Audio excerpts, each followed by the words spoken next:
Said,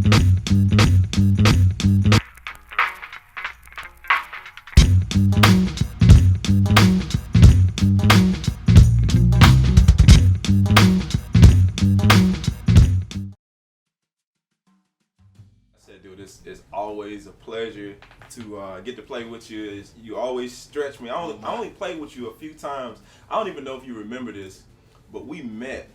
Ron James called me in to play guitar. It's when I first moved down here.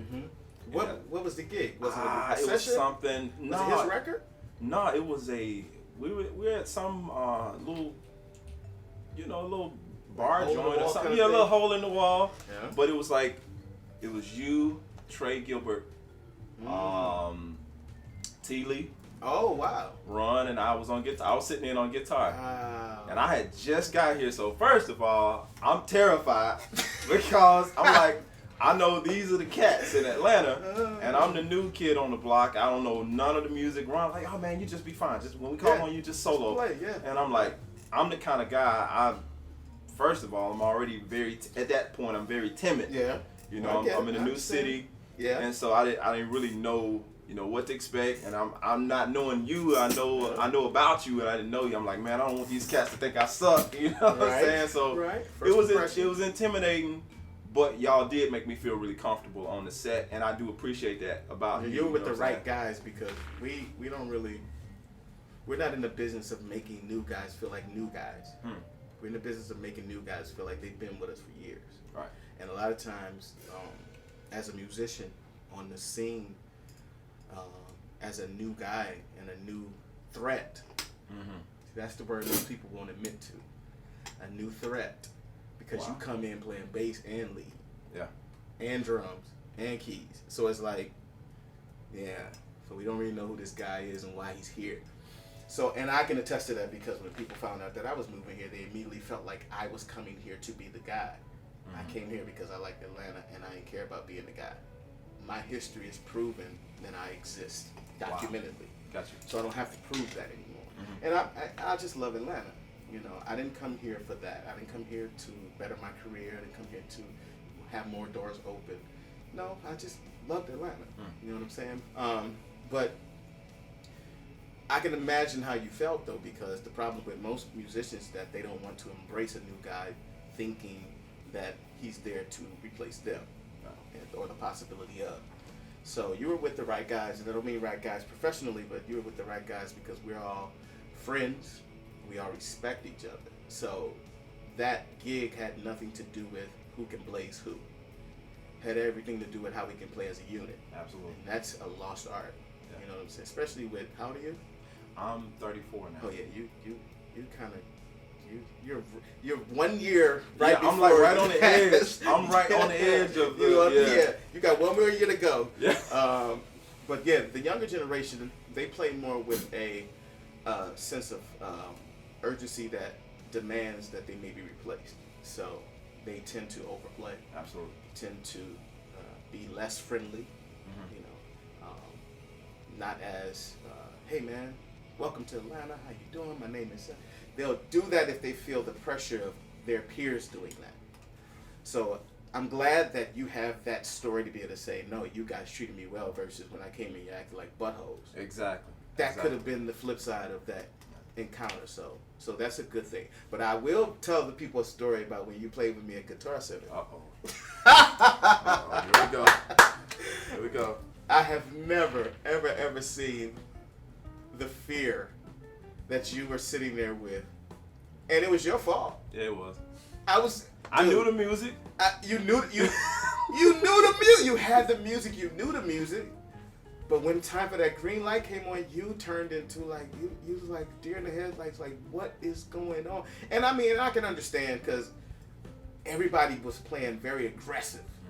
Especially myself. Like, I'm extremely aggressive when it comes to playing, because it's like, hey man, people come to hear you play. So for you, it just seemed like to see you with this, like, what's going on? And you were still playing, you were forgetting stuff, but you were still nailing it. But it was like, I was just like, Jermaine. Right. So are you okay? Yeah. It's like, come on, man, let's go. And then after that, it was smooth sailing. Yeah. Killed it. You nailed it. You were perfect. It was all good. And I'm glad you brought that up. And that's something I actually talked about in the video before this. If y'all want to go back and watch that video, I talked about dealing with, I don't know if you ever dealt with this. I never seen it in your plan over the years of me knowing about you. But you have those insecurities, and like as a player, that stuff will come across in your playing. Your translation. In your translation of the music. It has nothing to do with preparing for the gig. Yes. It has nothing to do with studying the music. Like, I knew the music. Yes, you Matter did. of fact, I knew the music at the rehearsal. You knew the music and you were playing it like you wrote it. I was like, oh yeah, he's getting the call back. Yeah, so and got to the gig and you was like I think for me, the biggest intimidation factor for me, I didn't know what you were expecting at the gig, and so for me, it's always been, unfortunately, pull back until I'm told to come out. And so because I didn't know what you expected, it's like I kind of went into my shell, like, okay, I'm just gonna play the song, and because of that fear crept in. It's like I started forgetting stuff, and I started getting nervous. I'm man, I'm messing up, I'm freaking out. Else. I start freaking out, and it's like, and the stuff like I already know how. So to do what this. clicked for you in that moment, though? I guess it got to a point. I was like, I talked to myself while I'm playing, like, dude, come on, man. Like you. You're here. This is what you do. You're like, here. You know what I'm saying? It's like, you're here. It was an aha moment. Like, come on, bro. Don't mess this up. You know what I'm saying? So I guess that was it. It's just the motivation at some point kicked in, and where like I'm reminding myself of who I am. Yeah, I think nervous energy is something that every musician experiences. You know, some people call it anxiety, some people call it scared, being afraid, but nervous energy is always a good thing because it continues to remind you that you're human. And as rehearsed and as studied as you think you are, when you finally play in the energy that you've been rehearsing for, the energy can be overwhelming sometimes. Absolutely. Because, especially with me, because I on purpose, every time I play, I don't want to play the same thing I play. So I probably play totally different in rehearsal.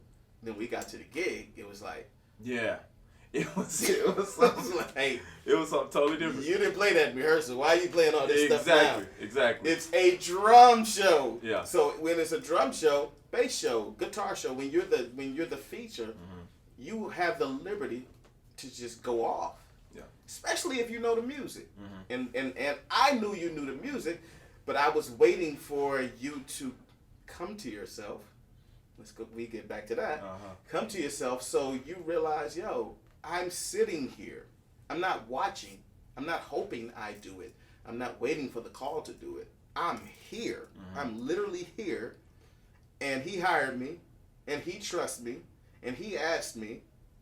So, hello. Wake up and play. So it's like, I've never been the guy that says, play it like this. You can even ask my guys at the church where I serve. When we learning other people's music, top 40, all that stuff, I'm always saying, I don't want to hear it their way. Who are you? I want to hear how you interpret it. So we always have this branding thing with other people's music that we do. We take some things out, we add some stuff to it. And you're familiar with that. You played in a lot of situations like that. I've been so used to having to play a script, doing records and things like that, that when you finally get the opportunity to play a 3D version of what you know or what you've learned, the music looks so different. It feels different. Your interpretation is different. Like where you would hit an F, you would hit an A. Where I would play a floor time, I may just play a splash. So because I have that liberty, and then what ends up happening is that becomes your thing, your personality. So for all the records that we had to do script based on playing behind 300 voices or an artist, you realize at some point, Bond even had to realize at some point, I need to let these guys be themselves. And he was never the guy that said, no, play it like this or else. Never. Bond has always been like, be yourself. That's why you're here. But I think we police our own selves in those situations and say, well, the expectation, I need to play the expectation, which is what you said you were doing. I thought you expected a certain thing. No, I expected you to play because you're here. Exactly. I don't expect you to play it my way. I don't play bass. Yeah. So I can hear it and I can tell you when you're not playing the right thing, but I was never going to do that. It's improv. Mm-hmm. Improv says, okay, figure it out. Right. Take what you know and embellish it. Right. Embellish it. That's why you have colors. Each color starts with white. And the color wheel, growing up in school, they taught us the darker to the lighter ends up being back to white. Mm-hmm. So look at music like that. At some point, you're going to get back. At some point, now it's up to you how long you stay on the colors. So what happens is that we've been in a lot of situations where we've been asked, because I can't say told, yeah, we've been asked to keep it simple. And it's usually by somebody who is simplistic in their plan. You rarely get to play with guys who are aggressive like you. Wow. And if you notice, there's a group of people who keep doing the same gigs. And that doesn't say that they're not great players, because they are. All of them are great players. But even they will tell you, man, when we gonna play? when we gonna get a chance to play? So thank God a Charles Safer and a Trey Gilbert are the people who are creating environments for guys to just come and play and really vibe off each other. You never know what's in somebody, man, when you sit down and play. Like, I would have never known what was in you until we did the rehearsal. I've heard your records, and I did your record, and you did mine. It's like, okay, that's great, but that's industry. Yeah. That's mainstream. That's, I need to play it like this because I'm trying to sell a brand, a vision. Exactly. But when you sit down and you can play with guys and you find out how less they know, because they really can't play like you thought they could play, but their representation has been great. But their improvisation is subpar like a mug, less than zero. So until Atlanta really kind of upgrades their mentality about improvisation, I'm fine with just coming to hear guys play. You know, I'm really fine with it, because it's too much for me to bring my drums out my house, leave my house, come and sit somewhere and be a robot. That ain't my quest. I can't do that. Now, if I'm being called to come and just play pocket on a gig that's a singer, and that's their thing, no problem. No problem. But don't have me come and play some gig that I know is improv, and it's not a singer involved. It's all jazz, and then you want me to play.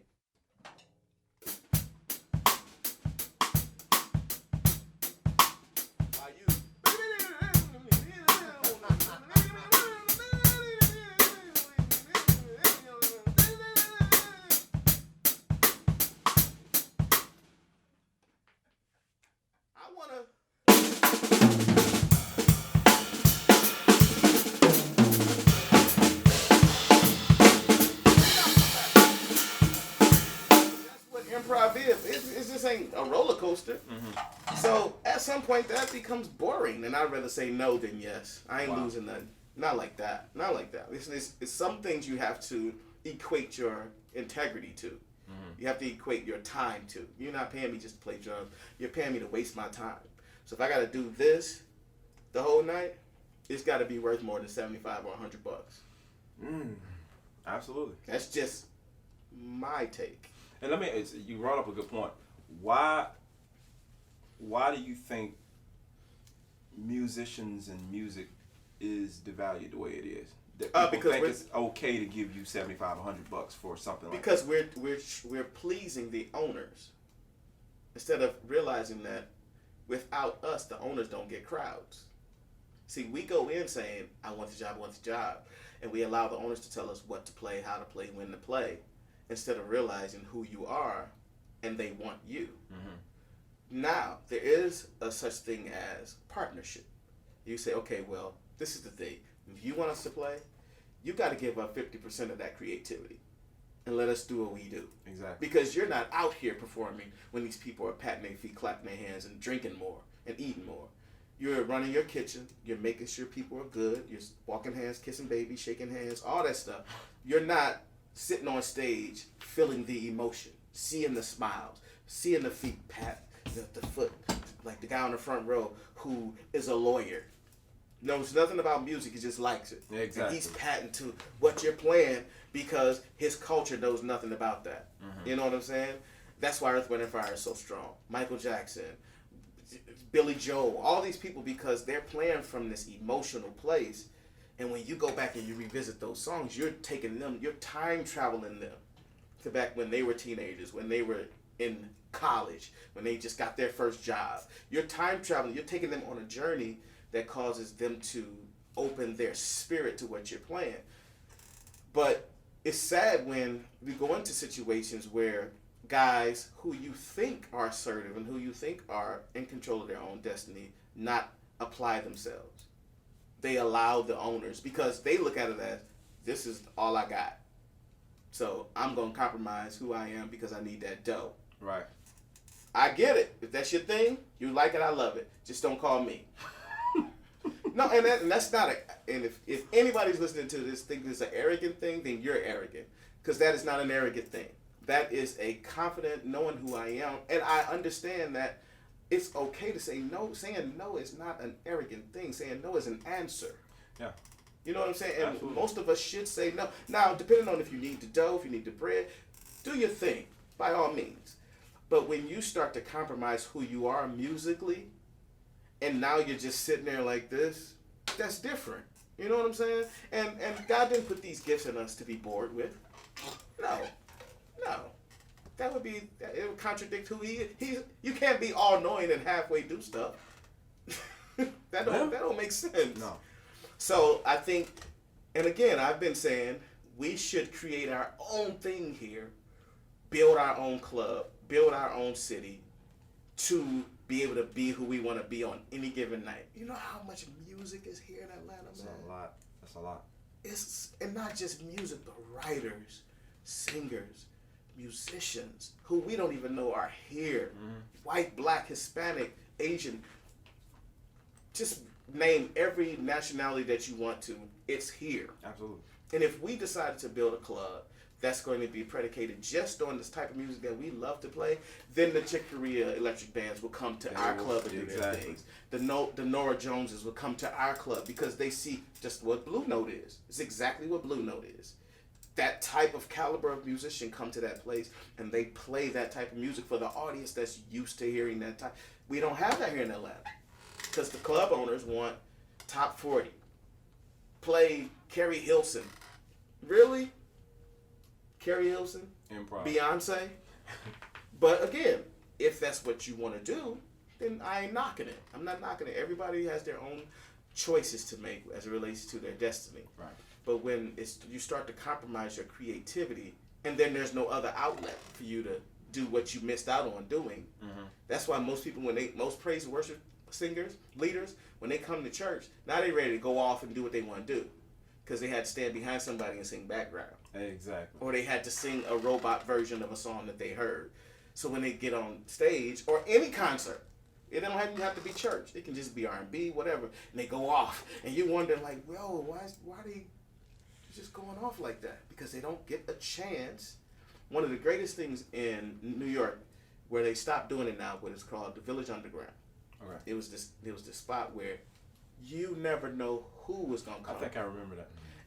They did gospel, R&B, blues. They swung.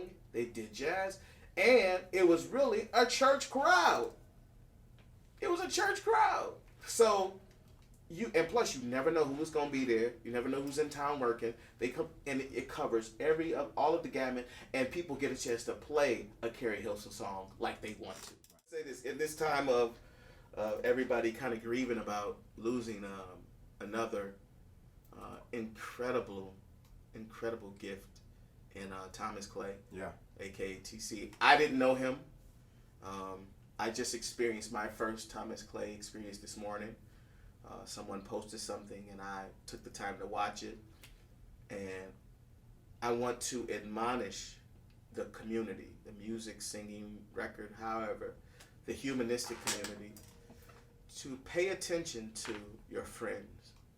Pay attention to the silent posts on Facebook, Instagram, Twitter. Pay attention. Pay attention. It's something we're missing. because of our own schedules, our own lives, our own routines, we're missing something that our friends need. And I don't know if it's love, I don't know if it's attention, I don't know if it's money, I don't know if it's opportunity, but I do know it's all of those things.